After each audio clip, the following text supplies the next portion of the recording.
Hindi masarap. Palagi na lang hindi mo naman masarap, anak. What can you say about Philippine mangoes? Bakit? Magtagalog ka naman. Masarap. Sarap. Said na said.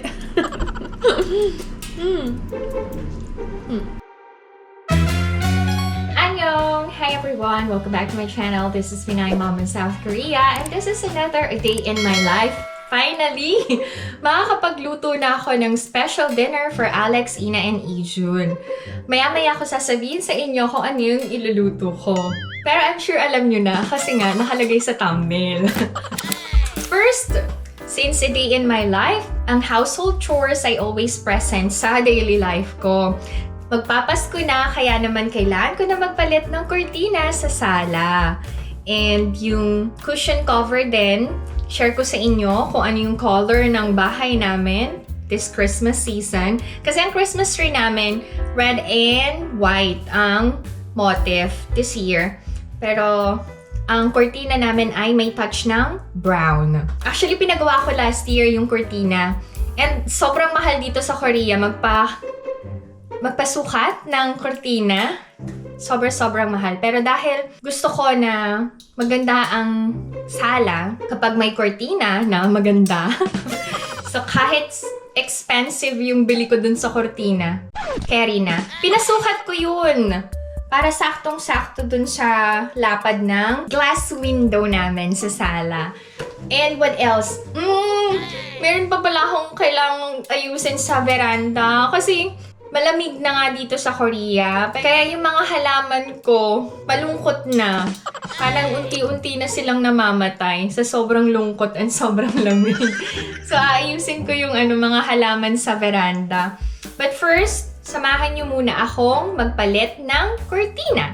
Okay ba yan? Sabi nyo, okay. Let's go. Inay's home from school. You say hi, baby. Annyeong. Oh, sobrang bigat. Okay. I have to take out muna yung kurtina na nakasabit ngayon.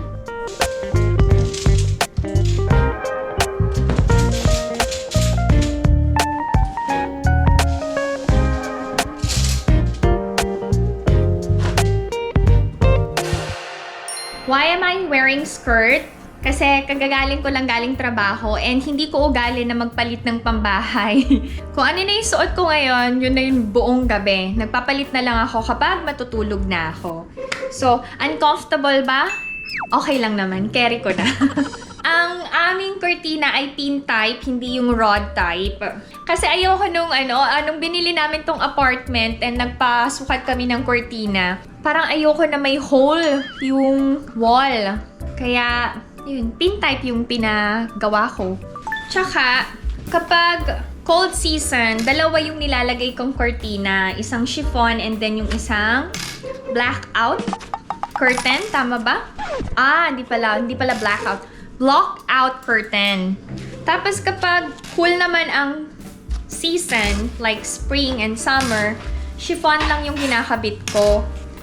Since winter, syempre dalawa. Para ma-warm talaga ang bahay. How are you, Tunerisens? Busy na kayo sa preparation sa Christmas? Ako parang hindi. Nag-iisip ako kung anong pwede kong ihanda para sa Korean family ko this Christmas. Any suggestions? Yung hindi ganun ka-complicated lutuin ha. Simple lang pero nandun yung authentic na lasa ng Filipino food. Kapag holiday season, anong hindi mawawala sa table namin kapag Christmas? Hulaan nyo. May idea kayo. Yun yung palaging present sa table namin. Kahit nga walang occasion eh. Ding dong ding! Galing nyo, buko pandan. Kaya naman, yung mga subscribers ko from Philippines na dadalawin ako or magdadala ng pasalubong for me, laging merong buko pandan set. Napaka-sweet nyo to, Nerisens. Alam niyo yung kailangan ni PMSK. Anyway, wala, nakakatuwa lang, di ba? Kasi hindi naman lahat thoughtful. And hindi lahat alam kung ano yung gusto ko. Pero dahil avid subscribers ko kayo, alam nyo na kagad kung anong kailangan ko. And alam nyo na kagad kung anong magpapasaya sa akin. So thank you! Napaka-sweet nyo to, netizens. Seryoso nga. Yung simpleng comment nga lang sa akin na, I love you, ate. You inspire me, ate. Thank you for uploading regularly. PMSK. Naku, hindi nyo alam kung gaano ako napapakilig ng mga simple comments or messages nyo. Sobra. Nakakawala talaga ng stress. Kung tinatawag nyong stress reliever nyo si PMSK, kayo naman din ang stress reliever ko. Sa umaga pa lang, feeling inspired na ako. Sa mga nag-idolize sa akin, remember that you can do better than me. So, mas taasan nyo yung standard nyo sa pagiging nanay, sa pagiging daughter-in-law, sa pagiging anak, sa pagiging asawa. Masigitan nyo pa ako. Kasi hindi ako perfecto. Kung ano lang talaga yung feeling ko na kaya kong gawin para sa family ko, yun yung ginagawa ko and yun yung pinapakita ko sa mga vlogs ko. Itapusin ko lang yung paglalagay ng pins to netizens. Samahan nyo na ako. Maaga akong nag-out today from work kasi yung mga students ko nakatulog. So sabi ng mga parents, wag nang gisingin. Patulugin na lang yung mga anak nila. Siyempre, pabor naman sa akin yun. May bayad ba yun kahit wala akong klase? Yes. Buo ang aking sweldo. Bagong-bago pa tong kortina ko. Last year ko lang to pinagawa. Bihira ko din gamitin. Kasi nga, napakabigat. Ito lang naman yung matrabaho kapag nagpapalit ako ng kortina. Yung paglalagay lang ng clips. Masakit sa daliri. Ayan, namumula na nga. Okay, done! Pwede na nating ikabit ang kortina. Ang taas na ng inakyat nyo to netizens. So, magka-level na tayo. Ang corny ko na naman. Kaya, anong color ng curtains nyo this Christmas? Sa atin, no, usong-uso yung sobrang makukulay na cortina. Uso pa ba until now? Oh, you say bye-bye. Come on. Bye! Take care, baby. After niya mag-merienda and rest saglit, papasok na sa academy. Matatapos na to, netizens. Stay with me. Okay. Wait, ayusin ko lang. Oh, parang expert sa cortina, no? Hindi, tinuruan lang ako nung gumawa ng cortina. Oh. Pero hindi pantay yung gawa ko. Karina. Pinagpawisan talaga ako dun. Done. I'll show you. Yan yung color. Mamaya, pakita ko sa inyo kapag napalitan ko na and naayos ko na yung sala. This time, magpalit tayo ng cushion cover. May mga sinampay ako dyan. Hopefully, matuyo na soon. Para matupi ko na. And may tupiin din ako, yaan. So, pagkagaling ko sa trabaho, hindi lang ako yung pa-relax. Kasi may mga naiwan pa akong gawain dito sa bahay. Para sa Pasko, yung cushion cover lang talaga yung binili kong bago. Yung mga decors, hindi na ako bumili. Kung ano yung available sa bahay, yun na yung ginamit ko. Tada! Oh, diba? May touch ng brown. Ay, ang ganda. Nice. So, kakatuwa. Parang nagbe-blend sa suot ko. Nakakalungkot, no? Kasi ang BTS, nasa military service na. Mandatory kasi yun eh, no choice. Kahit ang mga fans ayaw silang ipadala sa military training, wala tayong magagawa. Ay, nice! Ang ganda, oh. Sige, lagay na natin. Ako ay natuwa sa aking nabiling cushion cover. Oy, nice. Mamaya natin bubuksan ang aking Christmas tree. Kapag may pinalitan sa loob ng bahay, merong kailangang labhan. Siyempre, yung mga ginamit kong kortina, kailangan kong ayusin para malabang ko na. Sa susunod na buwan ko na ulit gagamitin tong red. Pagpapalit-palitin ko lang tong brown and red curtains. Yan ang aking lalabhan mamaya-maya. not done yet with the household chores. I'm feeling hungry na. So magme-merienda ako ng cassava suman. Meron nagbigay sa akin. Nakabalot talaga sa dahon ng saging. So ito yung merienda ko today. Papainit ko na lang.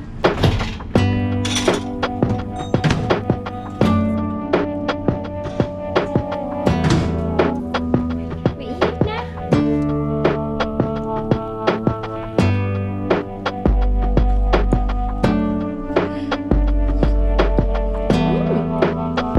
Sarap. Bakit kaya ang OA natin, no? Kapag nasasarapan tayo sa isang pagkain, like, Kayo ba?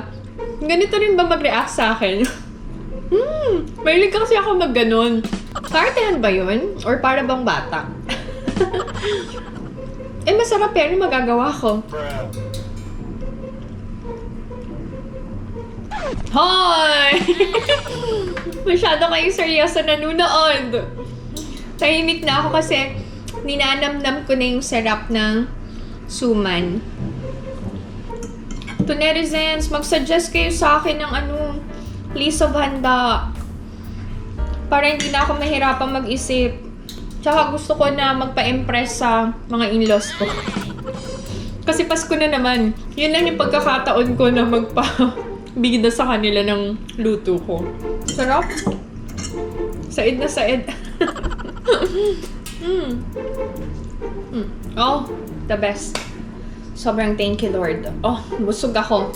Diba ang aking mga halaman? Ako, namatay na ito. Sorry, mahal ko. Nasobrahan ko yata ng dilig. Sorry. Ito, may bagong tangkay pero namatay. Ito mga to, lalagay ko lang dito sa side para hindi siya direct sa bintana kasi nalalamigan eh. Lilipat ko syempre, tatanggalin ko one by one. Kailangan careful para hindi makabasag. Mabigat din kaya itong mga halaman. So kapag nagdidilig ako, alam nyo, I carry them from here to the bathroom. Kasi doon ako nagdidilig. Try kong i-revive tong isang halaman. Sana mabuhay pa.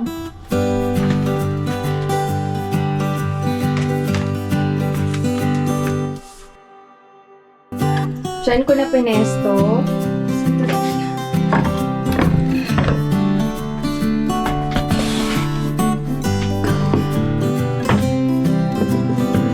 Daan ang veranda, naayos ko na yung mga halaman. Hopefully, wala nang mamatay. Magtutupi na ako. Samahan nyo na ako, ha? Sumabay na rin kaya kayo maggawa-gawa sa bahay. Ako talaga, aminin ko, hindi ko kayang gawin lahat sa umaga kasi may trabaho ako ng tanghali. So, usually, tinutuloy ko na lang yung mga naiwan kong trabaho after ko sa academy. Organized din ako maglaba. May kilala kasi ako, halo-halo yung nilalaban niya. Kaya tuloy yung mga damit ng anak niya maputim. Buti na lang, tinuruan ako ng nanay na maglaba sa washing machine. Maayos kasi maglaba nanay. As in, kahit maghapon siyang maglaba. Ginagawa mo pa ba yun, nanay? May energy ka pa ba para gawin yun? Alin na mas gusto nyo? Naglalaba, nagsasampay, o nagtutupi? Ako wala dun. Mas gusto ko talaga naghuhugas ako ng pinggan. Totoo naman eh, wala akong gusto dun. Basta pagdating sa laba-laba, hindi ko siya gusto. Oh, di ba ang bilis? Pagkasama ko talaga kayo to netizens sa mga gawaing bahay, hindi ko namamalayan, tapos ko na yung mga ginagawa ko. Thank you so much. Share ko na ang aming dinner for tonight. I'm going to cook inihaw na manok sa kawali. Whole chicken yun. So, i-share ko lang sa inyo na marinate ko na yung chicken last night. So, ngayon ko nalulutuin. Share ko sa inyo yung marinate.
Ito na yung chicken. Overnight talaga tong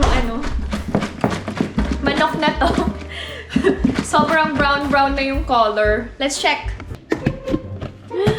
Wow! O yan, mukhang masarap. Nice. Lutuin ko na kasi medyo matagal tong lutuin. Dahil buo ko ngang iihaw sa kawali. Ang chicken na to ay galing kila Nema. So, i-fry na natin muna. Parang hindi kasya sa kawali ko. Parang masarap tong luto ko tonight. Flip lang natin. Kayo, anong ulam nyo? Alam nyo, I'm sure nami-miss nyo na si Alex, no? Kasi ang tagal ko na siyang hindi nakakasama sa vlogs. Sobrang busy ng husband ko lately. Kaya, parang natatamad din ako magluto ng Filipino food kasi hindi nakakain ng husband ko. Although, present naman si Ina and si Ilyun, so okay na rin kahit pa paano may kumakain ng luto ko. Golden brown na ang chicken, we can add water na.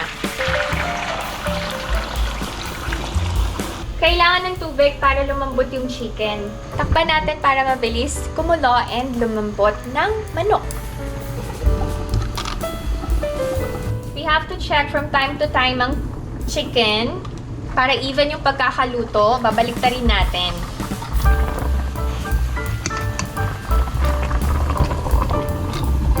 Natatawag lang ni Alex. Late na naman siya uuwi. Hindi na naman kami sabay-sabay kakain.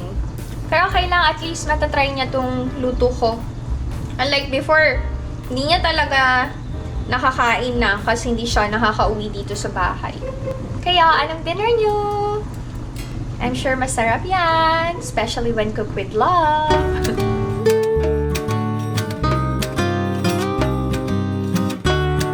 Then, we can add the marinade na pinaka-sauce niya. Hintayin lang natin ma-absorb ng chicken yung lasa. Oy. Matagal natin itong pakukuluin ng pakukuluin. Hopefully successful, no? Tapos, instead na lechong manok sa kawali, naging adobong manok sa sobrang dami ni sabaw. Anyway, masarap din naman ang adobo. Favorite na ng mga kids yun. And ang tagal ko na din hindi nakakapagluto ng adobo. So, kahit anong maging outcome ng luto ko, kakainin pa rin ng mga kids. I'll show you later. Babalikan natin ang chicken. Pakuluin lang natin muna ng pakuluin. Okay? Siya lang kayo. Parang successful talaga yung lechong manok sa kawali. Baliktarin ko lang.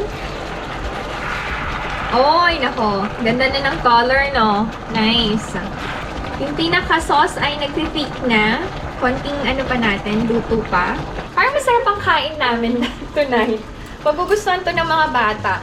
May dessert na kami, cake. Nagbigay yung teacher ni Ijun ng isang buong cake. May natira pa actually. Yun na lang yung pinaka-dessert namin. Next time, gagawa nga ako ng maha blanca. May nakita kasi akong recipe sa YouTube na mukhang masarap. Gagayahin ko. Masarap din yun na merienda eh. Oh my! Nasunog na! No! Oh no! Oh no! Nangamay sunog! Oh my! Wait lang. Baka pwede na to. Luto na to. Tama na. Mukha ng luto. Okay. Done! Isa-serve ko lang sa table. Muntik na maging palpak yung dinner namin. Ano ba eh? Okay, tadam! Wow! Pang thumbnail. Wait, ito yung angle ko. Ay! Hindi ko mapigilan yung tawa ko. Natatawa ako dito sa chicken ko. Pero pag mamalaki ko to, oh. Naramihan ko lang ng sauce. Pero carry na.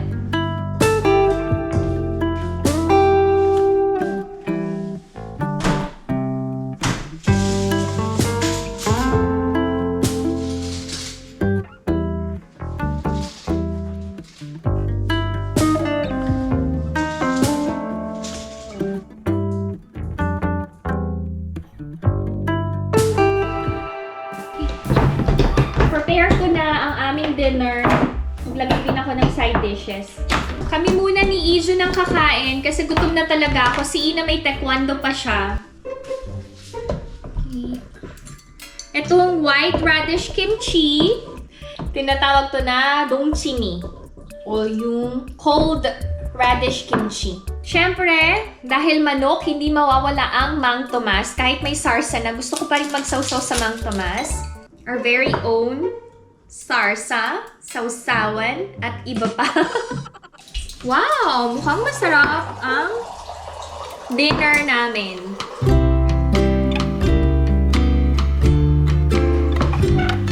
Ijun! Kain tayo! Ay! Malambot ang manok! Wow! Hindi masarap. Palagi na lang hindi mo naman masarap, anak. Huli. Kain na. Hindi masarap. Hindi masarap? Yes. Pero pinakain mo naman. Mukha namang masarap, anak. Kain tayo! Let's eat! Check ko nga. Uy! Naku! Lasang andok! Ito yung lasa na kinakain ko dati sa Philippines. Kapag bagong sweldo yung tatay ko, may pambili ng andoks. Andoks lang kasi sikat nun dati. Uy, lasang andoks nga! Ang sarap! Masarap, no? Okay, walang reklamo. So, masarap ang luto ng mami niya. Gaya niyo yung recipe, masarap. Pwede niyo itong panghanda sa Pasko. Masarap. Wow! Sabi din, nagustuhan ni Ijun eh. Masarap yung luto ko. Di lang talaga maganda yung itsura. Si Ina kanina, sabi niya, gusto ko nang kumain, mami. Kaya may taekwondo siya. Pagkatapos na lang ng taekwondo niya. Hindi ko na siya mahintay, gutom na talaga ako. Ang aga namin nag-dinner ngayon. Favorite na sausawan ko tong Mang Tomas. Para alam mo yung sarap niya. Lasang inasal, na may lasang andoks. Galing ko na talaga magluto. Kayo, anong favorite part nyo ng chicken? Ako kasi yung thigh part. Ang mga bata, leg, syempre. Masarap yung manok na binibenta nila Nema sa factory nila. Syempre, hindi nagalaw yung side dishes, diba? Kasi manok pa lang, complete meal na. Hindi seryoso, ang sarap ng luto ko. Napansin nyo, nag-gain na ako ng weight, no? Kasi, iniinom ko na ng maayos yung gamot ko sa thyroid. Alam nyo ako, kapag kumakain ng gusto kong ulam, matipid ako sa ulam, natakaw ako sa kanin. Mega shout out kay Nanay Lulu, mother dear ni Keng Legaspi. Hello, Sisi. Mag-ingat kayo ng family mo dyan. And sino pa bang isi-shoutout ko? Si Hyacinth Marie Joy Sanchez, Julie Robles, si Tita Susana, hello, Karen Sarmiento, Maria Ruth Atienza, Paula Tomo, si May Mendros, and lastly, si Divina Paula Taborda. Yan, mega shoutout sa inyo.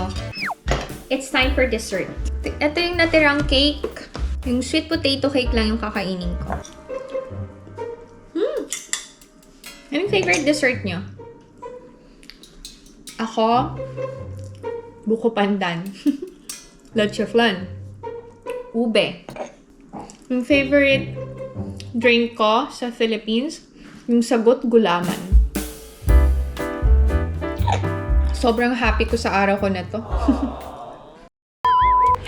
Sa mga hindi nakakaalam, meron kaming leche flan business sa Philippines. Arellano's homemade leche flan and then the Sonia's homemade leche flan. So, pareho nyong isupport. Sa mga special occasions ng buhay nyo, gawin yung part ang Sonia's and Arellano's. Kasi sobrang thick and creamy ng aming mga flans.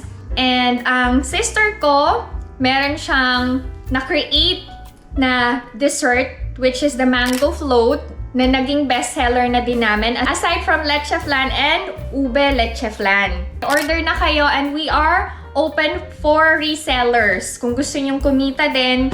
And alam nyo, nakakatawa kasi may mga tunerizens na nagre-resell na ng mga flans namin. I'm so proud of you, mga tunerizens. And syempre, thankful ako kasi part kayo ng business namin sa Philippines. Yun.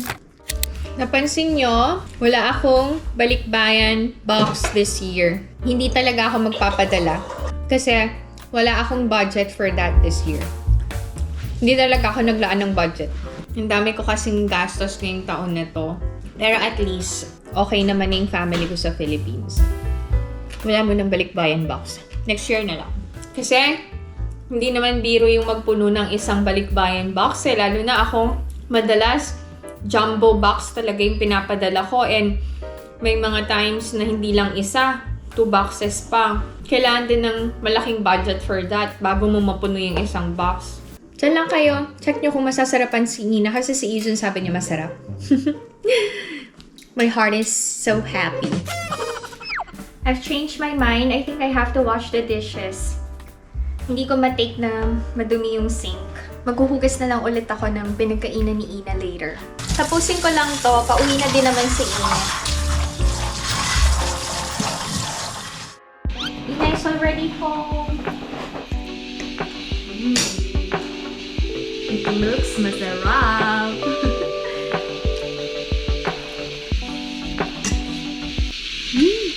Oh, masarap, baby? Bahin na. Enjoy your meal. Masarap ang kain ng aking dalaga. Masarap ang ulam. No, masarap, no?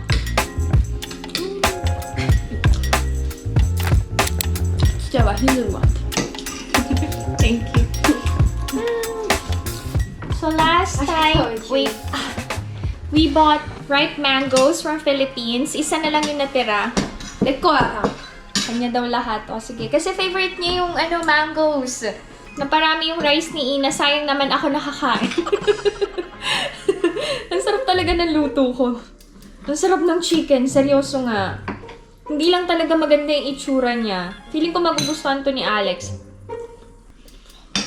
Nakainin mo na yung mangga mo. Ako nakakain. What can you say about Philippine mangoes? Masarap. Magtagalog ka naman. Masarap. Puro na lang masarap. Ano ba yan? 먹어도 되는 Oh, you can eat everything. It's okay. Okay. Anyway, si Alex wala pa. This is my video for today. Successful ang lechong manok sa kawali. Masarap. Thank you so much sa pagsama sa akin ngayong araw na to. If you enjoyed watching this video and new to my channel, please consider subscribing, like, and share. 나의 맘이 사고이야. Stay safe, everyone. Bye! 안녕. Sayang yung natirang food, kainin ko na. Pinaghirapan ko kaya ito lutuin. Bigla akong inantok. Sobrang sarap.